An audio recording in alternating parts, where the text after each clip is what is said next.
Tema kita memulihkan perdamaian dengan sesama.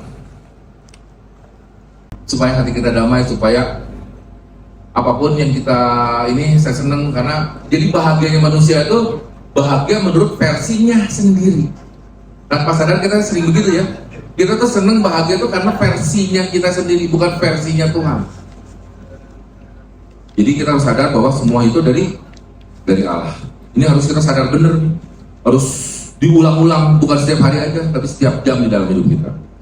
Yang dengan perantaraan Kristus telah mendamaikan kita dengan dirinya. Perantaraan Kristus. Ibu-ibu, shalom ibu-ibu. Kalau suami gajian, tanggal 1 masih Minggu ingat Kristus, Senin gajian, ingatnya begitu. Prioritas Tuhannya hilang tuh. Uang dulu tuh, hari Senin tuh, seneng tuh. Terkadang kita nggak sadar ya seperti itu ya. Pas kita dapat uang, pas kita dikasihi oleh pasangan kita, pas anak kita berprestasi, Tuhannya lupa. Lupa ya. Kita dapat makan gratis, kita dapat apapun, Tuhannya lupa. Lupa berdoa juga lupa. Yang penting saya dapat makan gratis, saya dapat gajian dari suami, seneng banget.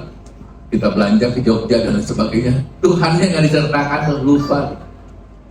Nah, sedangkan kita tahu kan, uang itu yang kita dapat hari Senin, hari Selasa juga kita udah bisa lupa. Suami so sweet hari Senin pasangan kita, hari Selasa kita perang juga.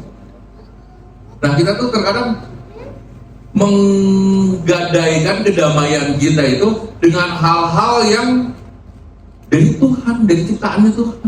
Tapi kita lupa ke sumbernya yang dari Tuhan.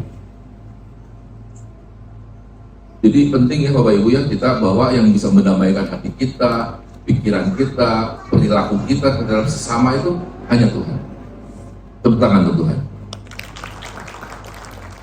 Dan yang telah mempercayakan pelayanan pendamaian itu kepada kami. Ayat 19. Sebab Allah mendamaikan dunia dengan dirinya, mengirimkan anaknya yang tunggal kepada kita semua. Oleh Kristus dengan tidak memperhitungkan pelanggaran mereka. Wow, Tuhan kita luar biasa penuh kasih. Ia telah mempercayakan berita pendamaian itu kepada kami. Ayat 20. Jadi kami ini adalah utusan-utusan Kristus. Kita tuh utusan Kristus, berarti otomatis perilaku sifat kita harus seperti Kristus. Seakan-akan Allah menasihati kamu dengan perantaraan kami dalam nama Kristus. Kami meminta kepadamu, berilah dirimu didamaikan dengan Allah. Bapak Ibu, kita kalau sudah ngerti akan firman Tuhan dan kita mau melakukannya dengan sukacita, dengan penuh ketulusan, hidup tuh enak Bapak Ibu. Hidup tuh karena kita ngerti kedamaian dari Allah, hidup tuh kita tuh akan bekerja rajin tuh benar-benar rajin, bukan karena terpaksa.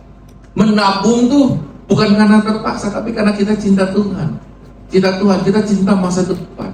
Kita cinta istri kita cinta anak kita. Kita kan seperti itu. Yang malas menjadi rajin, tidak kudus menjadi kudus, yang tidak taat menjadi taat.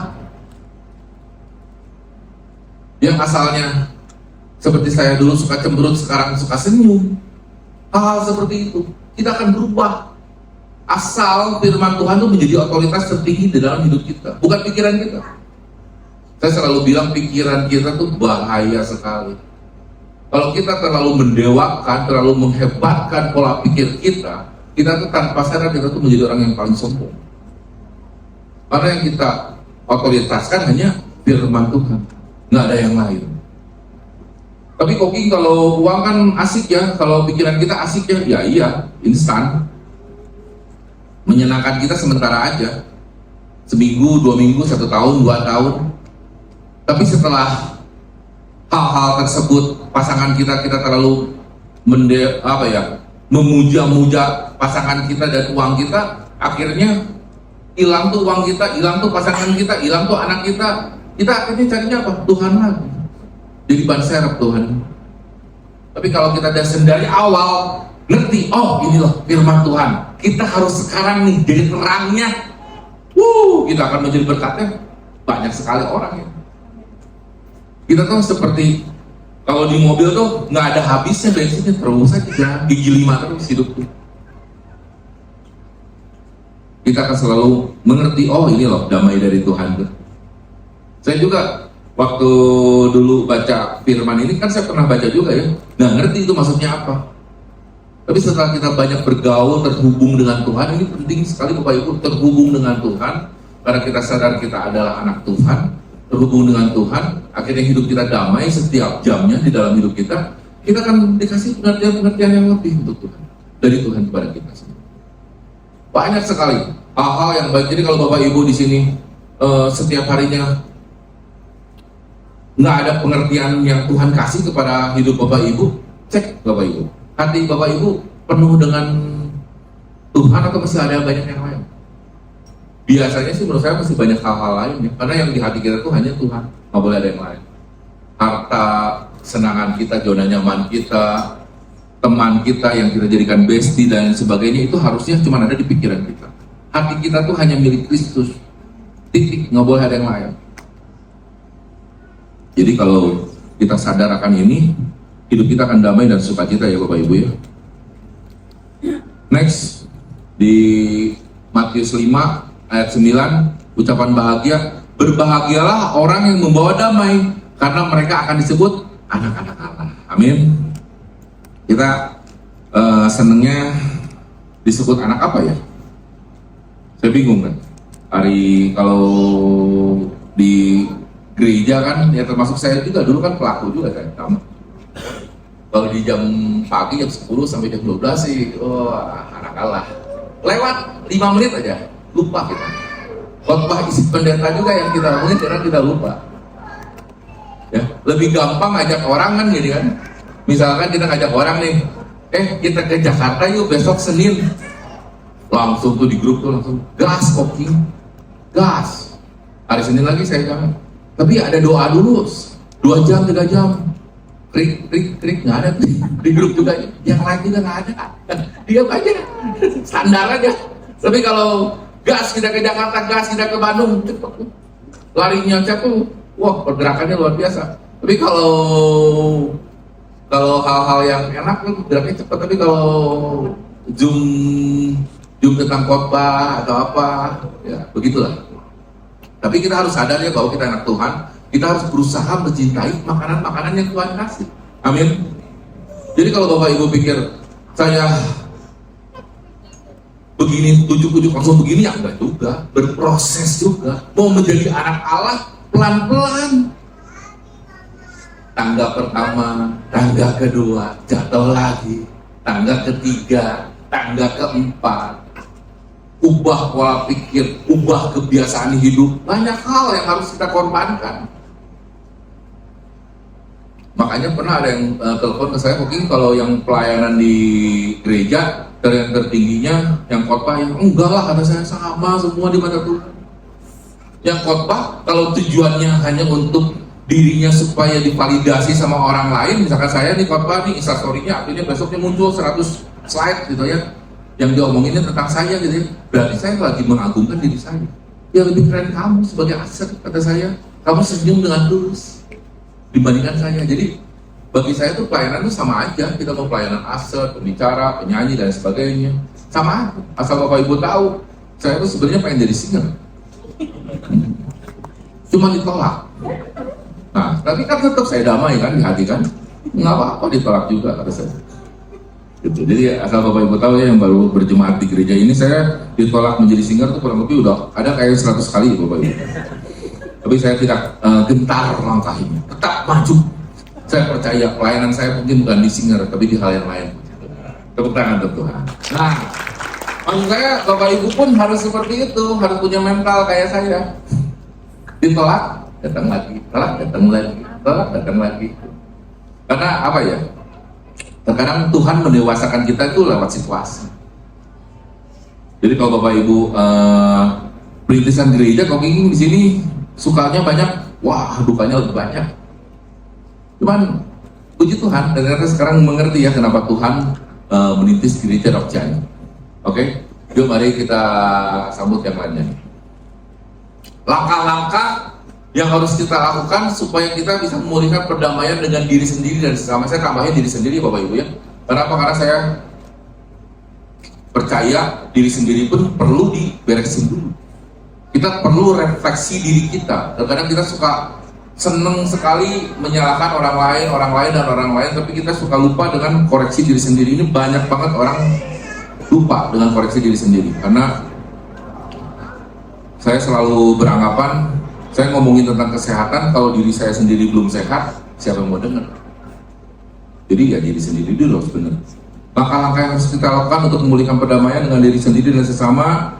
Next, cintai Tuhan melebihi cintamu terhadap diri sendiri. Matius 22 ayat 37 sampai 38. Jawab Yesus kepadanya, kasihilah Tuhan Allahmu dengan segenap hatimu dan dengan segenap jiwamu dan dengan segenap akal budimu. Ayat 38, itulah hukum yang terutama dan yang pertama. Ini salah satu ayat pertama juga waktu saya bertobat. Dan harus kita praktekkan sampai kapan? Seumur hidup kita. Jadi Allah tuh jangan dikasih separuh, apalagi seperempat di dalam hati kita Bapak Ibu. Harus dikasih full. Supaya kita bekerja, kita cari uang, kita cari koneksi. Tuhan tuh kalau di depan kita, yang asalnya kita sombong, kita bisa jadi rendah hati. Amin. Yang asalnya saya tuh bukan marketingnya, saya tuh aslinya bukan marketing, saya tuh aslinya orang pemalu, minderan, waktu saya SMA-nya. Tapi mau nggak mau, keadaan mengharuskan saya menjadi marketing. Akhirnya saya menjadi marketing. Kalau muka saya terus yang yang pemalu ini, misalkan waktu dulu maju, akhirnya nggak maju-maju. Tapi saya bilangnya, Ma, saya sayang Mama nih, apapun yang terjadi pasti saya lakukan. Akhirnya yang maju sama Tuhan. Jadi nggak pemalu, akhirnya malu-maluin ya. Gitu. Jadi penting Bapak Ibu ya, Tuhan tuh bisa mengubah segala hal dalam hidup kita. Jadi saya nggak percaya ada orang bilang, saya karakternya begini, saya memang begini kok, dari sononya. Dalam hati saya, memang lu nggak mau berubah aja, lu nya yang nggak mau. Saya nggak suka olahraga kok, dari dulu begini, saya nggak bisa disuruh-suruh orangnya. Memang kamunya egois. Memang kitanya egois, sadar kitanya. Saya nggak bisa nabung kok, karena gaji saya kecil. Memang kitanya egois. Jadi kalau kitanya nggak egois, kita sayang Tuhannya terutama, menjadikan prioritas di dalam hidup kita hanya Tuhan, apapun yang kita lakukan, kita pasti diberkati. Tepuk tangan dulu. Pasti. Apapun itu, banyak hal, kejadian-kejadian di dalam diri saya, di keluarga saya, di kehidupan keluarga dan kehidupan yang lain-lainnya, itu sangat-sangat nggak nyangka ya, oh Tuhan ternyata bawa saya sampai sejauh ini. Tapi tahu Bapak Ibu, yang saya lalui berapa lama? 24 tahun yang saya lalui untuk nyampai ke posisi seperti ini. Penuh air mata, penuh, kalau pendeta ngomong khotbah, lu suka nggak mau denger, sering banget dengar khotbah dari dulu tuh, punya alasan pendeta khotbah 10 menit pun saya ke WC lah. Dalam artian sebenarnya malas aja dengar khotbah pendeta. Karena saya pikir, saya dengar khotbah pendeta pun gitu-gitu juga hidup saya. Angger-angger wae. Sekarang jadi pembicaranya. Kan kadang-kadang Tuhan tuh nggak ngerti ya apa yang kita inginkan gitu. Nah, setelah lama tahun ngerti firman, terhubung dengan Tuhan terus kita akan ngerti isi-isi firman Tuhan itu ternyata benar-benar membuat kita menjadi maju. Jadi kalau kita nggak maju di dalam hal apapun, dalam kesehatan kita, dalam ekonomi, atau dalam keluarga kita, misalkan ada ya keluarga suka bilang, hubungan keluarga saya kok gitu-gitu aja. 5 tahun pertama asik, tahun ke-10 datar, tahun ke-15 asik. Kenapa? Karena kita nggak berdasarkan firman Tuhan. Tapi kalau kita hidup berkeluarga kita berdasarkan firman Tuhan, hidup bekerja kita berdasarkan firman Tuhan, hidup pertemanan kita berdasarkan firman Tuhan. Oh, kita akan ngerti. Oke. Berarti saya hidup, ya harus Tuhan dulu yang di depan, bukan saya yang di depan. Amin. Tepuk tangan untuk Tuhan. Kita sama-sama ya Bapak Ibu ya, termasuk buat saya juga, yuk kita cintai Tuhan melebihi cinta kita terhadap diri kita sendiri. Nggak ada ruginya Bapak Ibu, percaya. Merdeka banget hidup kita. Sangat nyaman, sangat rileks. Lebih enak dari keliling Eropa juga kayaknya. Kalau kita hidup sama Tuhan. Luar biasa. Kita kalau pergi ke luar kota atau ke luar negeri, udahnya capek ya Bapak Ibu ya. Tapi kalau bersama Tuhan, asik.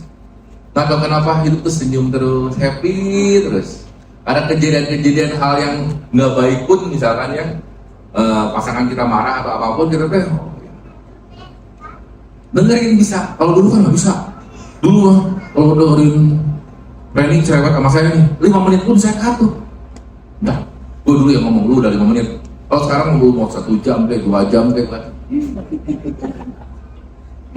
enjoy aja. Itu kenapa? Bukan karena hebat saya, karena firman Tuhan. Amin. Tepuk tangan untuk Tuhan.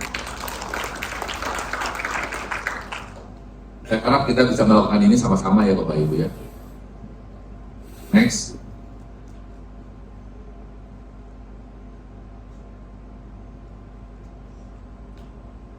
Next, momen coba tolong bantu. Yang kedua, menjadi dewasa dalam Tuhan. 1 Korintus 3 ayat 1-3. Dan aku saudara-saudara pada waktu itu tidak dapat berbicara dengan kamu seperti dengan manusia rohani, tetapi hanya dengan manusia duniawi yang belum dewasa dalam Kristus. Susulah yang kuberikan kepadamu, bukanlah makanan keras, sebab kamu belum dapat menerimanya, dan sekarang pun kamu belum dapat menerimanya. Ayat 3, karena kamu masih manusia duniawi. Sebab jika di antara kamu ada iri hati dan perselisihan, bukankah hal itu menunjukkan bahwa kamu masih manusia duniawi dan bahwa kamu hidup secara manusiawi? Jadi kita kalau masih seneng baper, kita masih minta hak kita terus, tapi tanggung jawab kita nggak mau lakukan, kita sebenarnya masih anak kecil Bapak Ibu. Umur aja udah 40 tahun, 50 tahun, 60 tahun, tapi kita sebenarnya belum dewasa dalam Tuhan. Dan yang saya sedihnya, udah mah belum dewasa dalam Tuhan, nggak nyadar lagi kita. Nggak nyadar lagi kita. Ya sama ya, seperti yang pernah saya kasih contoh, beberapa kali di kehidupan kita, realita kita sehari-hari, kita pengen sehat, kita pengen badan kita bagus, ya kita harus olahraga dong. Nggak bisa dengan hanya berdoa aja. Nah ini loh, terkadang kita sadar kita tuh anak Allah, tapi kita nggak mau melakukan tanggung jawab yang sudah Allah berikan. Masih ada iri hati, masih ada perselisihan, masih ada merasa diri kita benar, merasa diri kita hebat. Terkadang saya suka sedih Bapak Ibu ya, kenapa? Karena saya pelakunya dulu juga begitu. Sering melihat orang lain merasa jealous, sayanya ngomongin orang lain dan lain sebagainya. Sering. Pertanyaannya, apakah itu yang membuat kita menjadi buah bagi sesama? Enggak. Akhirnya apa yang saya bawa ke rumah? Marah-marah sama istri, kekecewaan, marah-marah sama karyawan saya. Itu loh. Apakah saya bisa menjangkau jiwa? Boro-boro menjangkau jiwa. Menjangkau istri aja belum bisa. Gitu. Jadi terkadang kita suka lupa kan hal-hal seperti itu. Jadi kalau Bapak Ibu di sini masih punya iri hati, perselisihan, baper dan lain sebagainya, kita tuh belum dewasa Bapak Ibu. Sadar diri kita tuh yang katanya anak Tuhan karena kita pelayanan setiap minggu, tapi kita masih punya hal-hal yang seperti ini, iri hati, sombongan dan sebagainya. Kita bukan anak Tuhan, kita belum dewasa. Belum dewasa. Harus sadar itu. Jangan nanti nunggu sadarnya, nanti aja mungkin sadarnya kalau kita udah kejadian, ya nggak apa-apa kalau kamu kuat nantinya, kalau kamu tahan dengan prosesnya Tuhan. Terkadang kan prosesnya Tuhan luar biasa sekali kalau kita udah ditegur sama Tuhan tuh. Jadi Saya sarankan kepada kita semua, yuk kita dewasa dalam rohani, yuk kita menjadi video yang keren buat anak kita, buat gereja di sini. Punya kata-kata yang baik dalam berucap, punya hal yang baik dalam bertingkah laku, punya muka yang benar-benar tulus, melayani sesama, jangan hanya pura-pura dalam hal salaman, dalam hal apapun itu. Yuk, jangan menjelaskan bahwa setiap orang tuh berbeda-beda umur dan sebagainya. Enggak, mau cewek mau cowok, kita tuh nggak ada ya di Alkitab disebutkan kan serupa dengan cowok, nggak ada. Semua ujungnya sama apa? Serupa dengan Kristus. Tapi kalau ibu-ibu, terkadang ya ada ibu-ibu yang bilang, tapi kan kok ini kan saya cewek kok. Kata saya, perasaan di Alkitab nggak ada yang serupa dengan Maria, kata saya. Harus serupa dengan Kristus. Jadi itu hanya pembenaran kita aja, yang kitanya memang nggak mau diubahkan. Jangan berlindung dari pembenaran diri kita. Kalau kita nggak sehat badan atau apapun itu, ya kita sadar, akuilah bahwa kita memang belum olahraga, belum makanan sehat, belum banyak hal yang kita lakukan di dalam tubuh kita. Jadi penting Bapak Ibu ya, yuk kita menjadi dewasa. Jangan hanya kita tahu hak-haknya aja buat diri kita, itu egois Bapak Ibu ya, tapi kita lupa memberi kewajiban kita sebagai anaknya Tuhan. Kita ingin berkat Tuhan di dalam kesehatan, tapi kita nggak mau belajar Alkitab dan lain sebagainya, ya susah juga. Terkadang kan pola pikir kita juga mempengaruhi kesehatan kita. Next. Akhirnya kita bisa menjadi berkat dengan penuh ketulusan terhadap sesama. Nah ini yang keren banget nih. Udah kita bisa pulih di dalam hubungan kita, di dalam diri sendiri kan. Kita juga bisa menjadi berkat bagi sesama kita. Galatia 6 ayat 2, saling membantulah kamu, bertolong-tolonglah menanggung bebanmu, demikianlah kamu memenuhi hukum Kristus. Saya percaya, saya yakin bahwa menjadi berkat itu bukan hanya uang ya. Kalau di orang dunia kebanyakan uang tuh begitu menjadi hal-hal yang berkat utama gitu. Tapi percayalah Bapak Ibu, berkat utama kalau kita misalkan saya nih butuh uang ke Ibu Filia, Ibu Filia kasih uang saya. Ini contoh ya, Ibu Filia kasih uang ke saya, kasih pinjam uang atau kasih uang ke saya misalkan 1 juta di minggu ini. Ternyata saya nggak bisa mengelola uang itu, habis dong itu. Habis. Pertanyaannya, saya mengenang Ibu Filia lagi nggak? Lupa. Tapi kalau firman Tuhan yang kita pegang di hidup kita dan kita lakukan setiap hari, dan itu menjadi habit kita rubah tuh semuanya. Semuanya kita bisa rubah. Jangan menggantungkan kenikmatan sesaat yang dari dunia.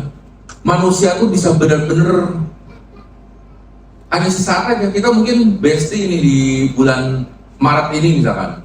Maret tahun depan belum tentu kita jadi bestie. Amin ya.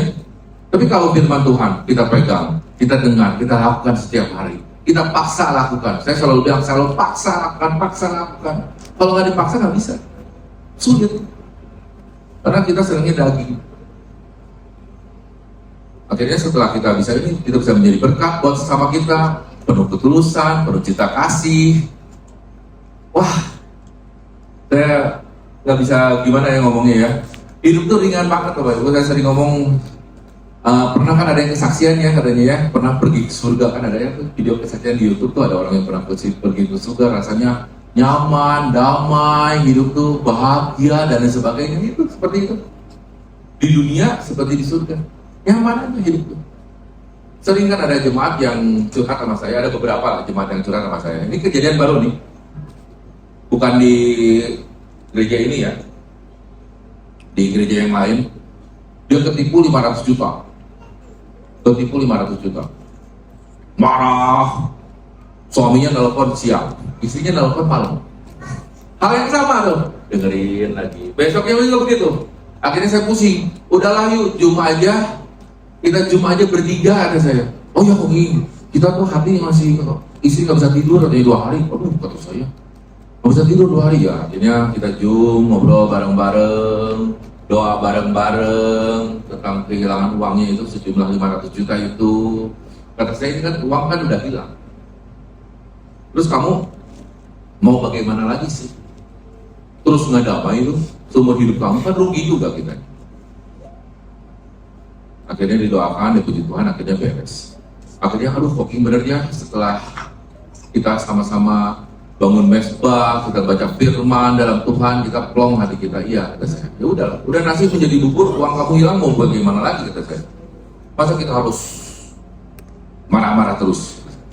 Itu yang pertama. Yang kedua, masalah orang tua yang anaknya nggak nurut-nurut.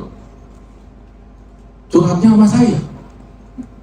Karena apa? Karena suaminya dimarahin istrinya. Istrinya dimarahin suaminya. Ini si anak nggak mau bener-bener kok ingin orang marah. Jadi sama kejadiannya mirip-mirip. Suaminya ngomong kalau siang telepon ke saya, istrinya telepon ke saya malam misalnya. Pas nggak ada suami. Gitu. Terus saya bilang, ini yang nggak bersyukur bapak ibu atau siapa ya kata saya? Udah punya anak masih nggak bersyukur kata saya. Lu yang lucu hati ini orang yang nggak punya anak loh kata saya. Tapi saya bisa melayani kamu. Berarti bapak ibu maksud saya? Bayangin orang yang punya anak curhat ke orang yang nggak punya anak. Orang yang punya anaknya nggak bersyukur bahwa dia punya anak. Lah saya yang nggak punya anak merasa hidup saya sangat bersyukur. Berarti yang salah siapa? Orang itu. Kenapa? Karena nggak pegang firman Tuhan. Firman Tuhannya nggak dijadikan kebutuhan primer dia, nggak dijadikan kebutuhan utama dalam hidup dia. Ya kan? Kalau kita udah menjadikan firman Tuhan kebutuhan utama dalam hidup kita, banyak hal yang kebutuhan sekunder yang kita inginkan itu berhasil Bapak Ibu. Bisa kita lakukan. Dapat berkat secara materi, secara kesehatan. Tadi saya udah bilang kan, yang malas menjadi rajin, yang sombong menjadi rendah hati, yang tidak kudus menjadi kudus, yang asalnya nggak suka ke gereja menjadi ke gereja. Kenapa? Karena firman Tuhannya yang utama, nggak ada yang lain. Nah kita karena senangnya nasi campur di hati kita tuh, campurin aja. Firman Tuhan ada, uang ada, pasangan hidup ada, apa ada, semua dicampur. Jadi pas ada masalah kacau semua, stres, depresi dan lain sebagainya di dalam hidup kita. Yuk akhirnya kita bisa menjadi berkat. Saya yakin dan percaya Rock Cianjur bisa ya. Karena apa? Karena kalau kita bisa menjadi berkat buat sesama, kita akan memberi sukacita, damai sejahtera. Itu indah Bapak Ibu. Saya sekarang pelayanan di Sukabumi ya, minggu depan pelayanan di Cirebon. Kalau dulu kayaknya disuruh begitu, kayaknya waduh. Terus Sukabumi aja jarang, sekarang ke Sukabumi sering. Kayaknya marah-marah. Tapi sekarang setelah Komsel di Sukabumi ya, kemarin ya Yunan ya. Kemarin di Sukabumi ya Komsel ya, akhirnya kita punya teman-teman baru, indah ya. Indah banget tuh. Nyanyi bareng-bareng, akhirnya bisa nyasar, oh jadi kalau perumahan di Sukabumi itu begini, ke dalamnya begini, orang-orangnya seperti ini, menjadi berkat yang luar biasa bagi saya pribadi. Terus orang Sukabumi juga bilang ke saya, Om Inging makasih ya kita sudah kenal, udah menjadi berkat buat kita. Enggak, ke saya, cerita awalnya selalu begitu, kita yang ingin memberkati kamu, cerita awalnya seperti itu. Tapi setelah kejadian, kita yang diberkati oleh mereka. Amin. Nah, kita harus seperti itu ya. Jadi jangan egois bahwa kita memberkati orang lain, berarti orang lain disenangkan. Enggak, kita yang lebih disenangkan sama orang lain. Kita yang lebih diberkati sama orang lain. Cuman kitanya terkadang menolak. Nah, kenapa? Kok nggak nyampe berkat itu sama kita? Kenapa? Karena motivasi. Motivasi kita bergereja itu apa? Motivasi kita berteman itu apa? Ini penting Bapak Ibu. Jadi terkadang kita lupa, kita khotbah di sini motivasinya apa? Saya berteman dengan Om Aming, motivasinya apa? Nah kalau kita motivasinya baik, untuk menyenangkan Tuhan, untuk menyenangkan sesama kita, untuk memberi doa, untuk memberi dukungan, untuk memberi support, pasti nyampe. Pasti berubah orang tersebut. Jadi pasangan hidup kita kalaupun belum berubah, Bapak Ibu, dengan baik-baik nih, mungkin pasangan hidup kita belum berubah loh. Saya nikah 10 tahun belum berubah. Periksa motivasi istri, periksa motivasi suami. periksa, jujur sama diri sendiri. Saya nikah sama istri saya motivasinya apa? Jujur. Istri motivasi menikah dengan suaminya apa? Jujur aja sama diri sendiri. Dulu saya motivasi nikah sama Reni A misalkan. Akhirnya hidup rumah tangga gimana? Kacau banget. Karena motivasi saya A. Tapi kalau motivasi saya menyenangkan Tuhan, pasti beres. Tepuk tangan untuk Tuhan. Pemuji musik bisa silakan maju. Next. Memulihkan perdamaian dengan diri sendiri dan sesama. Cintai Tuhan melebihi cintamu terhadap diri sendiri ya. Menjadi dewasa dalam Tuhan. Dan ketiga, akhirnya kita bisa menjadi berkat dengan ketulusan terhadap sesama.